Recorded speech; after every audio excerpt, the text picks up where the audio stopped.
আন্ধাৰ আঁতৰাবলৈ যিদৰে পোহৰৰ প্ৰয়োজন, তেনেদৰে ঘৃণা আঁতৰাবলৈ প্ৰয়োজন প্ৰেমৰ। ভিডিঅ'টো স্কিপ নকৰি শেষলৈকে চাব। আশা কৰোঁ সকলোৱে ভাল পাব। গতিকে ভিডিঅ'টি পলম নকৰি আৰম্ভ কৰোঁ আহক। ভগৱানক নাৰিকল আগবঢ়োৱাটোৱে ভক্তসকলৰ সকলো দুখ আঁতৰ কৰে। নাৰিকলৰ অবিহনে কোনো পূজাৰ সম্পূৰ্ণ নহয়।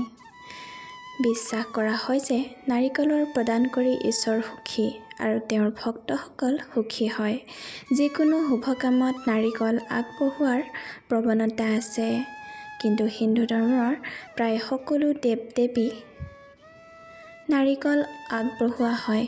যিকোনো উপাসনা আৰু শুভ কামত নাৰিকলৰ নিশ্চিতভাৱে প্ৰয়োজন।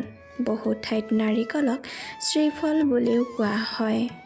ধৰ্মীয় পুৰাণ অনুসৰি নাৰিকল আটাইতকৈ পবিত্ৰ ফল বুলি গণ্য কৰা হয়, কিয়নো ইয়াত তিনিজন দেৱতা ব্ৰহ্ম, বিষ্ণু আৰু মহেশ বাস কৰে।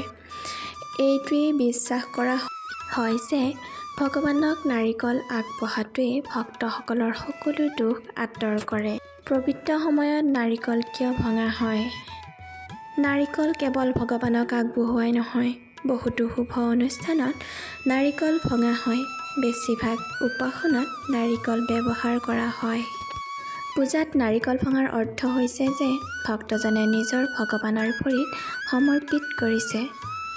আপুনি জানি আচৰিত হ'ব, কিন্তু পুৰণি সময়ত দিয়া বলি প্ৰথা ভংগ কৰাৰ পৰিৱৰ্তে নাৰিকল ভঙাৰ পৰম্পৰা আৰম্ভ কৰা হৈছে। নাৰিকল গছ অতি শুভ কিয়? ঘৰৰ নাৰিকল গছজোপাই বহু ধৰণৰ কষ্ট দুখ আঁতৰ কৰে। সেইটোৱেই বিশ্বাস কৰা হয় যে নাৰিকল গছৰ উপাসনা কৰিলে ভগৱান বিষ্ণুৰ আশীৰ্বাদ প্ৰাপ্ত হয়। যিসকলৰ ৰাশিফলৰ ত্ৰুটি আছে, তেওঁলোকক নাৰিকল গছৰ পূজা কৰিবলৈ পৰামৰ্শ দিয়া হৈছে। নাৰিকল গছে সম্পদ আৰু সমৃদ্ধি প্ৰদান কৰে। হিন্দু ধৰ্মত বিশ্বাস কৰা হয় যে যেতিয়া ভগৱান বিষ্ণুৱে পৃথিৱীত অৱতৰণ কৰিছিল, তেতিয়া তেওঁ মাক লক্ষ্মী নাৰিকল গছ আৰু কামধেনুক লগত লৈ আহিছিল। জ্যোতিষশাস্ত্ৰই এইটোৱে বিশ্বাস কৰে যে যি ঘৰত নাৰিকল গছ আছে, সেই ঘৰত সদায় সম্পদ আৰু সমৃদ্ধি থাকে। বিশ্বামিত্ৰই মানুহৰ ৰূপত নাৰিকল তৈয়াৰ কৰিছিল বুলিও বিশ্বাস কৰা হয়। নাৰিকল গছৰ বিশেষত্ব ইমানেই।